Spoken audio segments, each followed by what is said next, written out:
네, 그럼 두 번째 노인 의료 보장 정책 현황에 대해 살펴보도록 하겠습니다. 지금부터 소개하는 현황은 우리나라의 상황을 잘 요약한 겁니다. 네, 국민건강보험 제도를 통해서 우리나라의 노인 의료 보장 정책을 많이 실시하고 있어요. 그래서 이 국민건강보험 제도는 국민들 전체가 평소에 보험료를 내고 보험자인 국민건강보험공단이 이를 관리 운영하고 또 필요할 때 다시 말해서 의료 서비스를 이용할 때 보험급여를 제공한다. 이렇게 운영 방법을 알 수가 있죠. 그래서 우리나라의 국민건강보험 제도는 사회보험 방식을 제시한 그런 하나의 사회복지 제도다. 이렇게 정리할 수가 있어요. 이 국민건강보험 제도의 적용 대상을 보면 이미 설명을 앞전 시간 했었어요. 근데 직장가입자와 지역가입자로 구분이 됩니다. 그래서 직장가입자는 사업장 근로자, 사용자, 공무원, 교직원 같은 사람들입니다. 그래서 직장이 있는 사람들이 가입을 한다. 이렇게 생각하면 됩니다.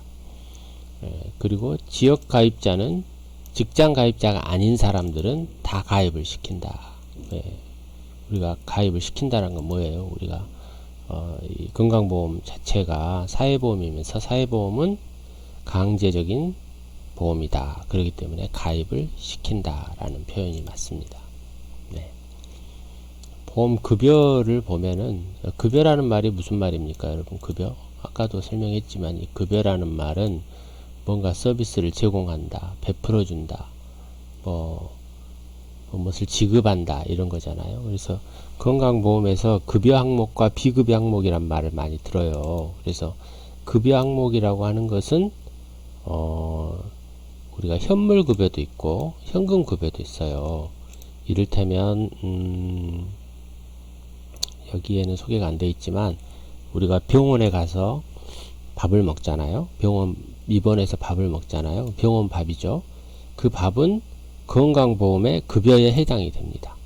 다시 말해서 밥값을 100% 내지 않는다는 얘기죠. 건강보험료에서 80% 정도 내고 나의 본인 부담에서 한 20% 내는 거예요. 그걸 보고 급여에 해당된다. 이렇게 말하는 거죠. 그러나 노인 장기요양보험에서는 요양시설에 노인이 입소해서 생활을 할 때 식사비는 급여에 해당되지 않습니다. 그래서 비급여다 이렇게 얘기를 합니다. 그래서 어떤 의료 행위를 할 때 이것은 급여냐 비급여냐 이렇게 말하는 것이죠. MRI를 찍는다던가 계속해서 고급 비싼 진료를 받는다. 그것은 급여에 해당되지 않는다. 그것은 건강보험에 해당이 되지 않는다. 이렇게 보는 것이죠. 비급여다 이렇게 보는 거죠. 급여다 그러면 건강보험 혜택이 있다 이렇게 말하는 것입니다. 그래서 본인 부담료를 일부만 낸다. 급여다. 이렇게 해석할 수가 있습니다. 그래서 급여는 보통 예방, 진단, 치료라든가 이런 활동들을 대부분 포함하고 있어요. 그래서 현물이라는 것은 물건으로 주는 것이고 현금이라고 하는 것은 돈으로 주는 건데요. 현물은 물건도 포함되지만 행위도 포함이 됩니다. 그래서 요양급여 이것은 요양 서비스를 받는 것들을 다 급여에 해당된다. 그래서 건강보험의 서비스로 이용할 수가 있다. 다시 말해서 요양급여는 요양시설에서 들어가는 비용의 100%는 본인이 부담하지 않는다. 왜? 우리나라 국민 모두가 다 건강보험료를 걷어놨잖아요. 그렇기 때문에 그것은 서비스 자체를 건강보험의 혜택을 받을 수 있는 급여 항목이다. 이렇게 보는 것입니다. 또 건강검진 이건 돈으로 주지 않죠. 이것도 행위죠. 우리가 병원에 가면 건강검진 받잖아요. 피도 뽑고 엑스레이도 찍고 이런 것들 건강검진에 포함이 되는데 그것도 행위이기 때문에 그러한 행위 자체를 급여에 해당이 된다. 급여에 해당이 된다. 이렇게 말할 수가 있는 거예요. 원래 급여에 해당되지 않으면 그 건강검진 받는데 30만원 들어간다. 하지만 건강보험 급여에 해당되기 때문에 그 경우에는 본인 부담료 3만원이고 나머지는 건강보험공단에서 비용을 지불한다. 이런 것을 얘기를 합니다. 현금급여는 말 그대로 돈을 주는 겁니다. 돈을 줍니다. 네, 요양비라고 해서 따로 주는 경우가 있어요. 물론 그 경우에 해당이 되겠죠. 심사를 하고 여러 가지 판단을 해서 장애인 보장구라고 해서 구입 비용을 장애인에게 현금으로 지급해주는 것을 바로 현금급여라고 합니다. 또 본인부담 상한제, 이 제도는 뭐냐면 과다한 본인부담이 있어요. 아주 특별한 수술 있잖아요. 무슨 뭐 큰 뇌수술을 한다던가 희귀질환 수술한다던가 그런 경우에는 아무리 본인부담이 20%라고 해도 뭐 1억짜리 수술을 받는데 2천만 원에 대한 뭐 본인부담을 내야 된다. 뭐 5억짜리 수술을 받는데 20%인 1억을 내야 된다. 이건 너무 크잖아요. 그래서 상한을 정해놨어요. 일정 부분. 더 이상 본인 부담은 많이 낼 수 없다. 왜? 그 사람은 그 정도로 많이 아프기 때문에 너무나 본인의 부담이 많을 것이지 않냐. 이렇게 봐서 상한제를 따로 둔다. 그런 경우에 현금으로 일정 부분에 대한 비용을 지급해 준다. 이런 겁니다. 그 다음에 임신 출산 진료비. 네, 임신 출산 진료비도 현금으로 지원을 해준다. 네. 그래서 현물급여와 현금급여가 있다. 네, 현물은 물건도 되지만 행위도 된다. 현금은 돈으로 지급해 주는 것을 우리가 급여라고 한다. 이렇게 말할 수가 있습니다. 전달 체계는요, 우리나라는 크게 두 개의 전달 체계가 있어요. 의료보장 체계에 있어서는 건강보험공단이라고 하는 보험자가 있어요. 이 건강보험공단의 역할이 굉장히 크죠. 네, 가입자 관리, 보험료 부과 징수, 뭐 여러가지 예방사업 이런 것들을 다 대부분의 일을 건강보험공단이 일을 합니다. 그런데 이 일 외에도 건강보험 심사평가원이라는 것이 있어요. 여기에서 다양한 쉽게 말하면 이것은 부정적인 것들을 예방하고 찾아내는 그런 역할들을 많이 해요. 요양급여 비용의 심사, 그래서 요양급여의 적정성, 그리고 뭐 심사평가기준 개발 이런 것을 얘기를 하죠. 그래서 우리가 건보심평원이다 이렇게 부르기도 합니다. 여기는 건보공단이다 이렇게 약자로 부르기도 합니다. 네, 그래서 여기 같은 경우는 주로 지도 감독하는 그런 기관이 되겠습니다. 재정을 볼까요? 그러면 이 건강보험료의 재정은 어떻게 만들어지느냐? 아까 앞서 얘기했던 대로 지역가입자와 직장보험자의 가입비로 가입자의 보험료, 가입비, 보험료가 같은 말이에요. 예, 보험료로 이루어져요. 근데 지역 가입자인 경우에는 혼자 지역에 있기 때문에 혼자서 다 보험료를 내요. 근데 직장 가입자인 경우에는 노동자들을 좀 배려했어요. 그래서 사용자, 다시 말해서 사업자, 또다시 말하면 사장님, 네, 대표자, 기관의 대표자, 뭐 기업의 대표이사, 사장님 이런 분들이 50% 부담을 하고 가입자가 50% 부담을 하고 이렇게 5대5로 본인이 내야 될 그런 보험료, 매달 내야 될 보험료를 부담한다는 것이죠. 그리고 전체적인 건강보험료 재정이 좀 부족하지 않냐, 혹은 뭐 좀 아쉽지 않냐, 그런 경우에는 국가가 따로 보조금을 또 냅니다. 그런데 지금 우리나라 같은 경우는 이 지역가입자나 직장가입자가 낸 보험료가 굉장히 많이 쌓여 있어요. 그래서 국가의 보조금도 그렇게 많은 보조금을 내고 있는 건 아니에요. 하지만 그래도 국가가 보조금을 일정 부분은 충당하고 있다. 이렇게 얘기할 수 있어요. 그러면 이 지역가입자나 직장가입자 이런 사람들은 똑같이 돈을 내느냐? 누구나 똑같이 아프면 똑같이 혜택 받으니까 똑같이 내야 되는 거 아닙니까? 그렇지 않아요. 아까 앞서 얘기했잖아요. 앞서 여기서 보면은 형평성의 원리에서 재분배 효과라고 제가 설명을 했어요. 그래서 각자의 능력에 비례한 비용 부담을 하지만 급여는 똑같이 받는다. 그것을 여러분에게 설명을 했죠. 그것은 무슨 얘기냐? 소득이 많은 사람에게는 많은 부담을 냅니다. 소득이 부족한 사람에게는 부족한 사람의 적은 부담을 하게 만들어요. 우리나라는 몇 등급으로 이루어졌냐면 75등급으로 이루어졌어요. 그래서 연소득이 뭐 500만원, 600만원이다 이런 경우에는 1등급이에요. 근데 연소득이 4억 9,900, 막 5억, 7억 이렇게 연봉 받으신 분들 있잖아요. 이런 분들은 75등급으로 나눠 가지고 매달 200만원 이상의 건강보험료를 냅니다. 뭐 그분들이 매달 200만원 이상 건강보험료를 내지만 연소득이 뭐 10억 20억 되니까 아까 연소득이 500 600만원 된 사람들보다는 더 많이 내야 되지 않겠어요? 하지만 혜택은 똑같이 준다라는 거죠. 그래서 소득 재분배 효과가 있다, 이런 앞에 형평성에 대해서 얘기를 나눴었습니다. 그 다음에 특성 및 기능을 볼게요. 거듭 강조하였다시피 우리나라의 국민건강보험 제도는 사회보험입니다. 그래서 건강보험 가입이 강제적입니다. 내가 하고 싶다고 해서 한 것이 아니고 그냥 국가가 정해놔 버렸어요. 이거는 해야 돼. 그래서 보험료 의무 납부 당연히 해야 돼. 이건 의무야, 의무. 아까 앞서 75등급이라고 했잖아요. 뭐 그 연봉이 뭐 10억인 사람도 200만원 내기 싫겠죠. 하지만 의무입니다.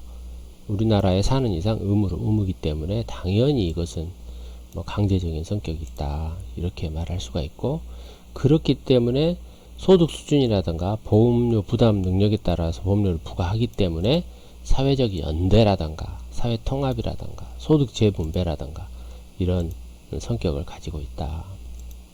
또 균등한 보장을 위해서 소득 재분배, 아까 방금 얘기했죠.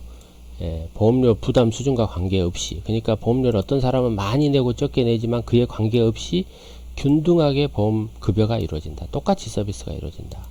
이걸 말하고 있습니다. 사회보험과 민간보험의 차이점, 표로 제공되어 있어요. 이건 정책론 시간에서도 많이 강조하는데요. 보통 많이 비교해서 이렇게 나눕니다. 사회보험은 국가지만 민간보험은 개인이다. 그리고 사회보험은 사회연대성이 강하지만 개인보험은 계약성이 강하다. 또 의무적 가입이지만 여기는 선택을 할 수가 있다. 또 운영체계는 국가지만 여기는 하나의 회사다.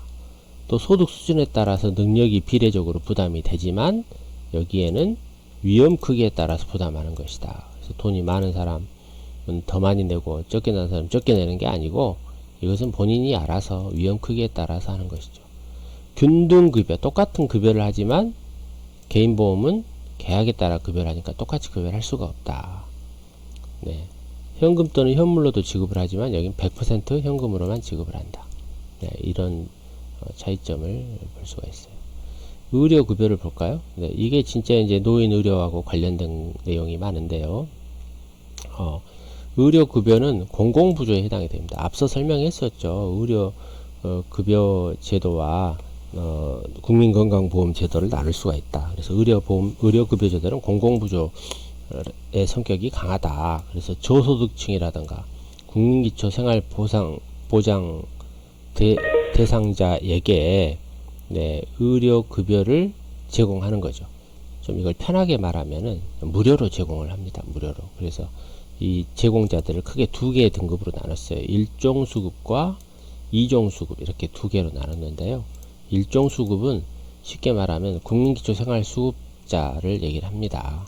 그러니까 그만큼 열악하고 뭔가 자산이 없고 모든 우리 삶에서 어떤 꼭 기초생활만 보장해줘야 되지 않냐, 이런 분들 중에서 근로 능력이 없다던가 결핵 환자라던가 중증 질환자라던가 이런 사람들은 무료로 수급권자로 지정을 해서 의료급여 혜택, 다시 말해서 무료 혜택을 받을 수 있게 하자, 이런 것이고, 또 이재민, 또 의상자, 의사자.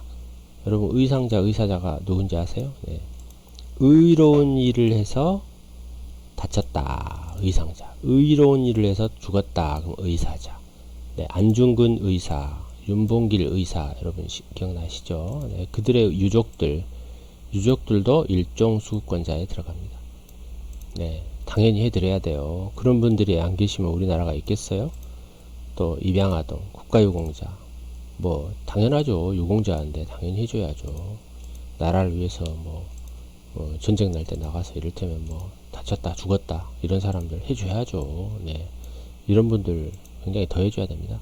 국가무형문화재 보유자, 아주 특별한 무형문화재가 있잖아요. 이런 보유자, 특별한 사람들, 인간 자체가 문화재인 사람들, 또 이탈주민, 5.18 민주화운동 관련자, 노숙인, 행려환자.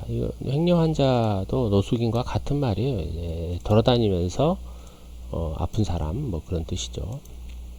네, 2종은 뭐냐면 일종에 해당되지 않는 국민기초생활보장 대상자가 2종입니다.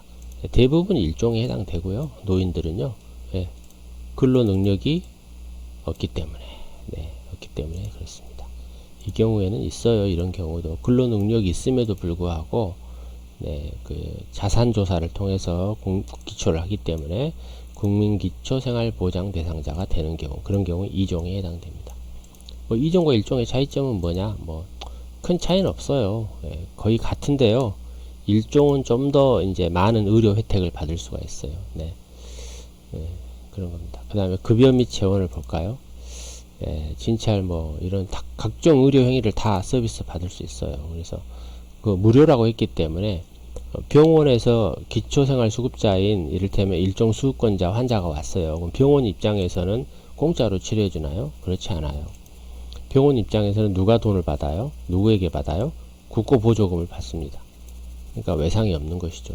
국가가 돈을 안 줄 리가 없으니까. 그래서 병원에서는 성실하게 치료를 해줍니다. 네. 이것도 아까 뭐 형평성 이런 거에 의해서 차별성을 예방하기 위해서 그렇게 만들어 놓은 겁니다. 네. 전달 체계를 보면은 본인 부담이 거의 없어요. 있더라도 아주 소액만 하는데요. 이런 규정을 잘 지키면 돼요. 그래서 1차 의료기관, 2차 의료기관, 3차 의료기관이라는 게 있는데, 네, 1차 의료기관은 300병상 미만, 아니 30병상 미만. 네, 그러니까 아주 조그만한 동네 의원, 뭐 있더라도 뭐 입원 병원이 있더라도 병상이 아주 작은 데를 말하죠. 2차 의료기관은 300병상 이상, 500병상 미만. 네, 우리가 보통 종합병원, 네, 준종합병원 이런 데를 얘기를 하죠. 3차 의료기관은 500병상 이상. 그래서 대형 종합병원, 우리가 뭐 대학병원이라든가 아주 큰 병원, 예, 이런 곳들을 우리가 3차 의료기관이라고 합니다. 보통 대학병원들이 많이 속해 있는데요. 네, 이런 의료기관에서 감기로 3차 진료기관을 가면 안 되잖아요. 1차 의료기관을 가야 되지 않겠어요? 그 다음에 갔더니 폐렴으로 돼서 2차로 가고 수술 받으면 3차로 가고 이런 과정을 거쳐야 되는데 우리가 응급 환자라든가 아주 우리가 중증 질환에 해당하는 상급 병원인 3차 의료기관에서 강비 치료라든가 가벼운 찰과상이라든가 이런 거 치료를 받으러 가면 안 된다. 그런 것이에요. 그러니까 그 규정을 잘 지키면 본인 부담은 없다. 이런 얘기가 되는 것이죠. 네. 의료급여는 3단계 진료 절차를 거치는데 수급권자가 의료급여를 받고자 하는 경우에는 1차 의료기관에 먼저 신청을 하고 그 다음에 차근차근 해야 된다라는 그런 얘기입니다. 네, 의료급여의 현황을 보면은 매년 증가하고 있어요. 네, 아까 우리가 의료에 들어간 비용이지만은 여기 의료급여라는 것은 네, 다시 말해서 일종 수급권자, 이종 수급권자인 국가가 부담하는 그런 비용을 얘기를 합니다. 그래서 매년 이렇게 의료급여에 대한 비용은 증가하고 있다. 네, 노인 건강제도에 대해서 한번 살펴볼게요. 건강진단인데요. 예, 왜 건강진단을 해요? 우리나라가 이 건강진단 때문에 오래 산다. 노인들이 수명이 길어진다. 이런 얘기가 있어요. 그것은 뭐냐면 2년에 한 번 건강검진을 하는 거예요. 한번 생각을 해보세요. 우리가 건강보험제도가 발달이 안 돼 있는 나라, 이런 노인 건강진단 제도를 2년에 한 번 하니까 이를테면 용종이 발견된다든가 뭐 상당히 진전이 돼서 나중에 갔더니 암 뭐 3기다 이제 뭐 포기해야 된다 뭐 이런 것이 아니라 미리서 발견할 수가 있지 않겠어요. 그래서 조기 발견하고 또 건강을 유지하기 위해서 이런 제도를 하고 있죠. 네, 그래서 이런 제도에 의해서 이것도 다 노인 의료 우리가 제도에 속하지만 국민건강보험 제도 안에 들어 있습니다. 그래서 이 노인 의료급여는 공공부조인 아까 여기 얘기를 해놨었죠. 우리가 네, 여기 보면은 네, 의료급여는 우리가 공공부조에 가깝다라고 했어요. 그래서 국민기초생활보장 자동적으로 의료 수급권자가 됐다. 그리고 건강보험 제도인 바로 여기 네, 사회보험 제도인 이 두 가지의 시스템에 의해서 노인 의료 제도가 지금 실시되고 있다. 그 얘기입니다. 그 다음 노인 암검진 및 개안 수술인데요. 암검진 개안이 뭐예요? 눈과 관련된 거죠. 나이가 들면 눈의 기능이 많이 떨어집니다. 그래서 눈 관련 수술 이런 것들을 했을 때 무료로 제공할 수 있다. 네, 모든 노인이 무료냐? 그렇지 않습니다. 네, 암검진 사업은 60세 이상 노인, 개안 수술은 60세 이상 노인 중 2018년 기준 중위소득 60% 이하 경우에는 지원을 해줘요. 그 중에서도 기초생활수급자에게는 우선적으로 지원을 해줍니다. 네, 다시 말해서 돈이 많은 사람에게는 이런 지원을 해주지 않는다. 네. 치매 상담센터도 우리가 하고 있어요. 치매가 우리가 심각한 질병 중에 하나죠. 예. 그래서 이 노인성 질환 중에 대표적인 게 치매인데, 이런 센터를 이용해서 치매를 예방하고 또 치매 노인들을 관리하고 치매 노인을 치료하는 그런 안내를 하고 또 교육하고 이런 역할을 합니다. 네. 이것도 상당한 노인 의료 정책 중에 하나다, 이렇게 얘기할 수 있어요. 그 다음에 노인 장기요양보험, 아주 대표적인 노인 장기요양보험은 우리 노인 의료 정책 중에 하나인데요. 노인성 질환, 방금 치매 얘기 나왔잖아요.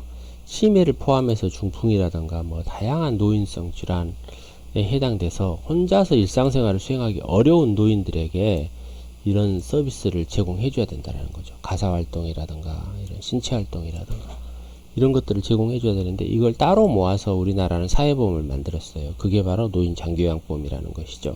그래서 2008년도에 이 제도가 도입이 됐는데, 이 제도 역시 건강보험료처럼 전 국민이 건강보험료를 냅니다. 그리고 누군가가 노인이 되면 노인성 질환이 있을 거 아니에요. 그런 경우에는 이런 장기요양 급여를 혜택받을 수 있다, 이런 얘기입니다.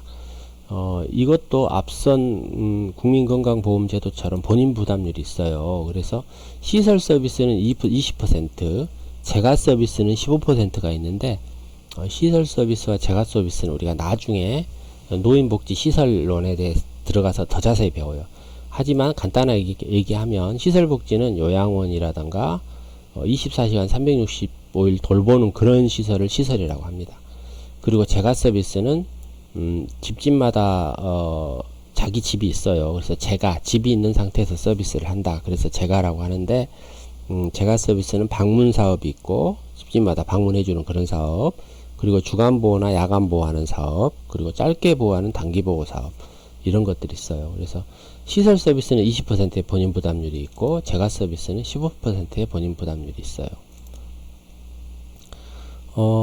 그래서 노인 장기요양보험은 우리가 사회보험 형식이다. 그리고 노인복지법에 의한 것은 우리가 공공부조 형식이다. 이렇게 이제 비교할 수도 있습니다. 네, 여기까지 현재 우리나라 노인 의료보장 정책 현황에 대해서 살펴봤습니다.